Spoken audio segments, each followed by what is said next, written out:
ബഹുമാന്യരായ അതിഥികളെ, ഈ സെമിനാറിൽ പങ്കെടുത്തുകൊണ്ടിരിക്കുന്ന പ്രിയപ്പെട്ടവരെ, നമ്മൾ കൺക്ലൂഡ് ചെയ്യുകയാണ്.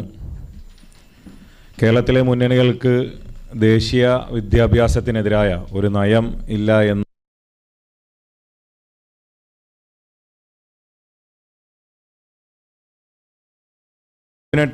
ഡിസിഷൻ്റെ വയലേഷൻ ആയതുകൊണ്ട് തന്നെ ഈ MOUവിന് യാതൊരു വിധ തരത്തിലുമുള്ള നിയമസാധുത ഇല്ല എന്നാണ് ഇവിടെ പങ്കെടുത്ത് സംസാരിച്ച മുഴുവൻ ആളുകളും അഭിപ്രായപ്പെട്ടിട്ടുള്ളത്. ക്യാപ്റ്റൻ അബേൻസ് എന്ന ആ ഒരു സ്റ്റാറ്റസ് കോ മെയിൻറ്റെയിൻ ചെയ്ത് പോകുവാൻ അത്ര ആയാസകരമല്ല എന്ന് തന്നെയാണ് നമ്മൾ മനസ്സിലാക്കുന്നത്.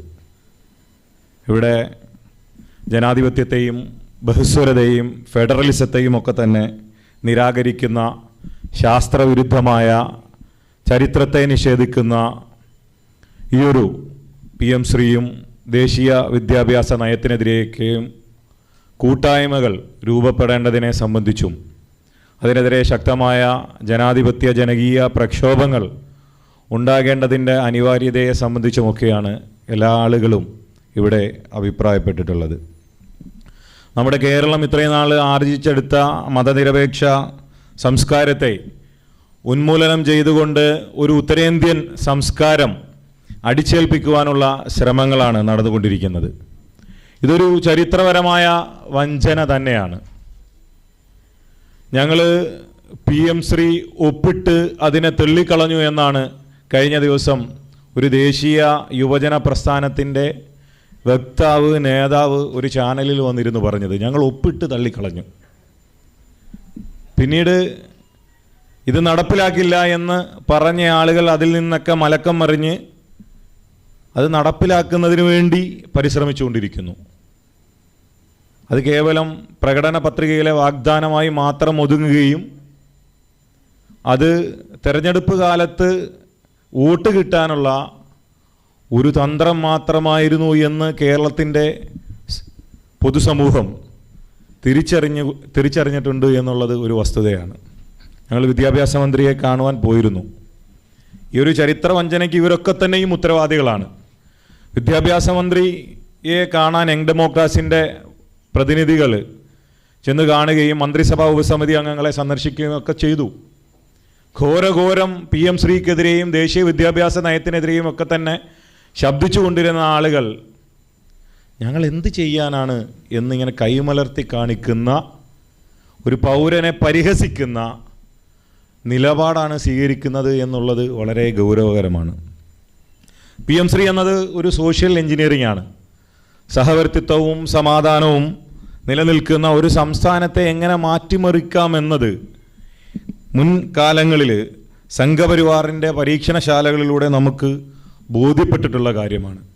അസമും ഗുജറാത്തുമൊക്കെ തന്നെ നമ്മുടെ മുന്നിലുണ്ട്.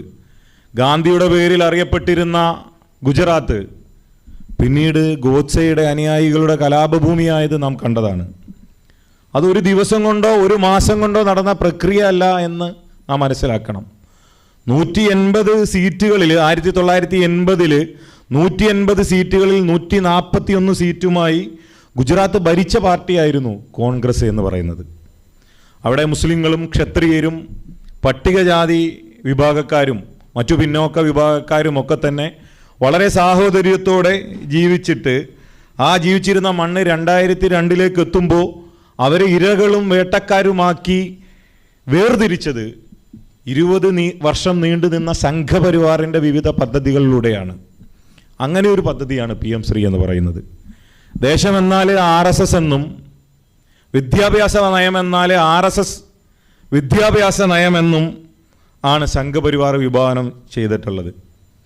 അപ്പോൾ നമുക്ക് പറയാനുള്ളത്, RSSൻ്റെ പദ്ധതികൾ നടപ്പിലാക്കുന്ന ഒരു ഇവന്റ് മാനേജ്മെൻറ്റ് ടീമായി UDF സർക്കാർ മാറരുത് എന്നാണ് യങ് ഡെമോക്രാറ്റ്സിന് ആവശ്യപ്പെടാനുള്ളത്. മതേതര കേരളത്തെ RSSന് തീരെഴുതി നൽകാനുള്ള നീക്കത്തിൽ നിന്നും UDF സർക്കാർ പിന്മാറിയില്ലെങ്കിൽ RSSൻ്റെ വിദ്യാഭ്യാസ നയത്തിൻ്റെ പുറംചട്ടയായ PM ശ്രീയിൽ നിന്നും പിന്മാറുന്നത് വരെ അതിനെതിരെ ശക്തമായ പ്രക്ഷോഭങ്ങളോടുകൂടി തെരുവിൽ തന്നെ ഉണ്ടാകുമെന്നാണ് യങ് ഡെമോക്രാറ്റ് സംസ്ഥാന ഓർഗനൈസിംഗ് കമ്മിറ്റിക്ക് വേണ്ടി എനിക്ക് പറയുവാനുള്ളത് എന്ന് സൂചിപ്പിക്കുകയാണ്. എന്തായാലും നമ്മൾ വലിയ ക്യാമ്പയിനാണ് ഈ PM ശ്രീ പദ്ധതിക്കെതിരെ, ദേശീയ വിദ്യാഭ്യാസ നയത്തിൻ്റെ ഭാഗമായ ഈ കുടില പദ്ധതിക്കെതിരെ നാം തീരുമാനിച്ചിട്ടുള്ളത്. വരും ദിവസങ്ങളിൽ വിവിധ പരിപാടികളുടെ പ്രഖ്യാപനം ഉണ്ടാകും. വിവിധ സമര പരിപാടികളുമായി നാം രംഗത്ത് തന്നെ ഉണ്ടാകും.